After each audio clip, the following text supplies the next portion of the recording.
Despite nearly doubling its budget over the past 2 decades, the Navy's acquisition practices have netted no increases to the size of its fleet. In this era of demanding more bang for your buck when it comes to government funding, as well as growing naval threats from adversaries, there's more desire for reform than ever. The Government Accountability Office has relayed almost 100 recommendations over the past 10 years, with the Navy only implementing some. To get an update on where things stand, I spoke with Shelby Oakley, Director of GAO's Contracting and National Security Acquisitions Team. The Navy's facing tremendous challenges with its shipbuilding programs. As they indicated last year when they did what they call a 45-day study, almost every shipbuilding program right now is significantly delayed by a year or more. And that's a real problem because Navy's at a point where they're trying to prepare for the challenge in the Indo-Pacific with China's buildup of its own fleet. And so getting more ships out to the fleet is extremely important at this point. And the challenges that the Navy's facing is making that less and less likely to happen. As a result, as we reported, the Navy, despite putting out its first long-range shipbuilding plan in 2003 that called for a significant increase in the fleet, it has no more ships today than it did at that time. And so obviously something got hung up in the acquisition part of things. I know that it can be very complicated, a lot of moving parts. What seems to be the main issue with, buying something and getting it out to sea? What's the holdup, I guess? Yeah, I think there's a number of challenges that our work points to. I mean, first, we can't ignore the fact that there is a significant industrial base challenge at this point. So the industrial base for shipbuilding has completely atrophied over the past couple of decades. And as a result, the Navy is challenged to get the industrial base mobilized to be able to achieve this significant increase. And so that comes with workforce challenges, both from a new employees trying to get up to speed, trying to get there, but also a lack of workforce, trying to find people to hire in trades that are really difficult, like welding. And so this has been a significant issue. The Navy shipbuilders also face capacity limitations that inhibit them from being able to scale up to the extent that the Navy needs them to. So those are kind of like underlying issues right now. But our work over the past couple of decades has really pointed to the fact that the Navy begins these programs with what we call, unrealistic business cases. And essentially what we're talking about there is that the Navy doesn't do a great job of identifying what it can actually do within the time, funding, technology, capacity, basically the resources that it has available. And as a result, the business case moves forward and it's unrealistic, and then it begins to unravel. And that's kind of what we're seeing on a number of these programs right now is that, we've moved forward with these programs, begun dumping a lot of money into them, bending metal, trying to build ships, and that business case is beginning to become a challenge. I think the frigate program is a perfect example of where this business case didn't line up at the beginning, and now we're seeing the issues.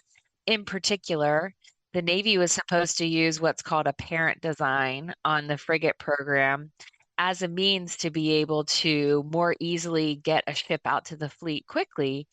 And the problem with that is that the Navy and the builder didn't do the work necessary to mature the design to understand the implications that implementing the Navy's specifications for things like survivability would have on that parent design.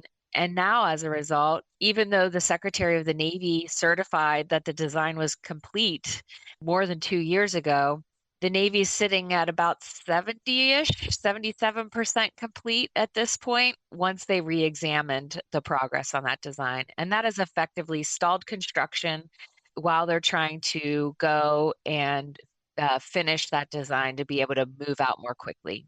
We're speaking with Shelby Oakley. She is with the Government Accountability Office. So, where's the disconnect birthing itself? Is there not enough communication between folks who are working together for this acquisition program, or is there too much communication? Are there too many? I won't. I don't know if it's okay to say the common phrase of too many cooks in the kitchen. We'll go with that one. Is that a case of it? And also, hanging in the backdrop of this is the constant struggle that all military branches are dealing with, which is the struggle between civilian control and those who have been in the branch themselves for several years and aren't exactly looking to be told what to do, right? Yeah, I mean, I think the disconnect comes because there's a lot of pressures to begin these shipbuilding programs before they're ready, right? So when you're thinking about that industrial base and needing to support that industrial base, for these companies, that's all about getting these contracts awarded. The problem with that is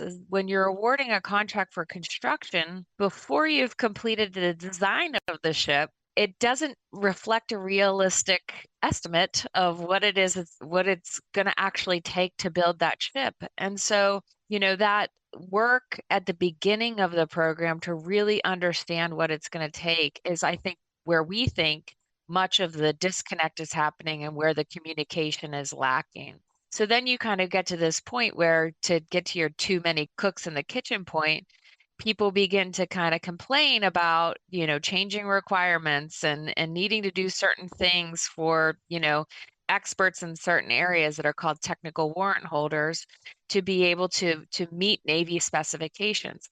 All that should have been worked out before the contract was awarded. But the reason why it's a problem now is that the contract is awarded and everybody thought they were doing one thing, and now that story is changing. And that's really where the problem happens. And so there's a lot that needs to be balanced in that regard. And many of our recommendations focus on really taking the time at the beginning of the program to put yourself on good footing so that you can go fast once you begin building the ship, so that you can get those ships out more quickly. And that's where many of our recommendations have focused over the years. We can defend the folks that did award that contract, as in the clock is ticking, right? There are the maritime threats out in the Indo-Pacific are growing. Neither of us are wartime strategists, but did that play a role in there? We got to get this going. Just do something so that it looks like we're actually taking the threat seriously. Well, I think part of the issue is, I mean, I'm sure you're aware of the littoral combat ship, right? And the littoral combat ship was supposed to be like the frigate. It was supposed to be the ship that was going to be this workhorse in with regard to what the frigate role is serving now. When that didn't pan out, we had to start a whole new program. So we're years behind trying to get this capability out. And so I think that's really providing that pressure of, like, we got to get something out there and we're going to focus on trying to do it quickly. But the problem is when you want it bad, you're going to get it bad if you don't take the time to be able to understand the design and ensure that it can be built to the Navy's specifications and fielded in that timely manner. And now there's a different kind of pressure, as hanging in the backdrop of this is, shall we say, an atmosphere of getting the government dollars spent to go to full fruition. Had Navy officials mentioned that, now that things are sort of rolling out of control here, is that the new pressure of, we got to really get this thing under wraps? Yeah, I mean, I think there's definitely a lot of pressure right now to understand, where we're spending our money and what we're spending it on and what we're getting for it. And I think that's an important point, right? Is that we can't keep throwing billions and billions and billions and not get the capability that we're promised. And so the Navy's approach needs to have significant changes to be able to make sure that we're making the investments that we need to make, that they're supported by knowledge, and that we will indeed get those capabilities out to the warfighter. Is there a first step? I know that you all have dozens and dozens of recommendations, but what would be the first step that could really get the ball rolling and get this thing under control? I think the first step for the Navy is to look at itself. Everybody wants to kind of blame the industrial base and blame COVID and, all the things that kind of are those external excuses for why we're where we're at. But the findings that we've had in our reports have been perpetuated for 20 plus years. So when we're looking at kind of what the Navy can do itself to change its practices, that's really where we want to start. And so that's why we kind of always focus on